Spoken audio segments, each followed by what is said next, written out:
Ma chère fille, bien avant ta naissance, quand j'ai découvert les souffrances des femmes en fonction des lieux de naissance, des traditions, des familles, je me disais ne pas vouloir de filles pour ne pas augmenter le nombre de victimes.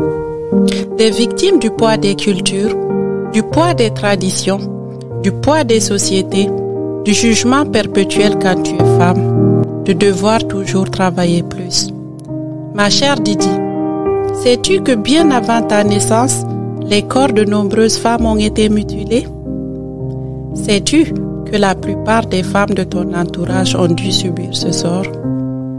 Sais-tu que des millions de femmes et de filles dans le monde vivent actuellement avec les conséquences de ces mutilations? Sais-tu que la société a décidé que les femmes n'avaient pas besoin de plaisir?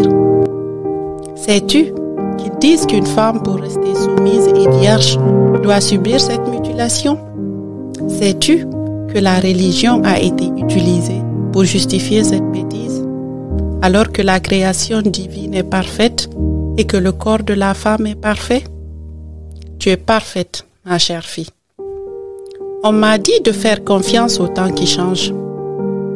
On m'a dit que les temps modernes apporteront du changement. On m'a dit que contrairement aux aînés, de nos jours, les filles sont chanceuses. Car on ne coupe qu'un petit bout, un très petit bout, un bout de trop, un bout de ce corps déjà parfait. On m'a dit que ce petit bout qui dépasse était absolument à couper, car représente de la poudre à canon qui ferait exploser la soumission des femmes.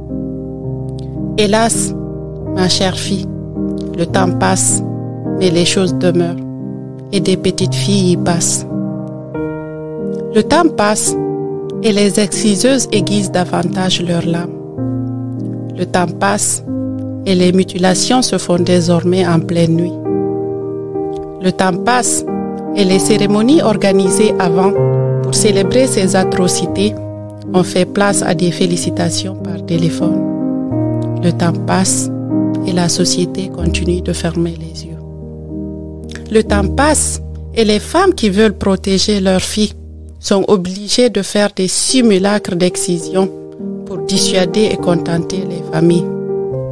Ma chère fille, ma Didi, maintenant tu es là. Libre et parfaite tu es née. Libre et parfait est ton corps. Je te promets que de l'excision, tu n'entendras que des récits. Je te promets que ton nom ne s'ajoutera pas à la liste des millions de filles mutilées.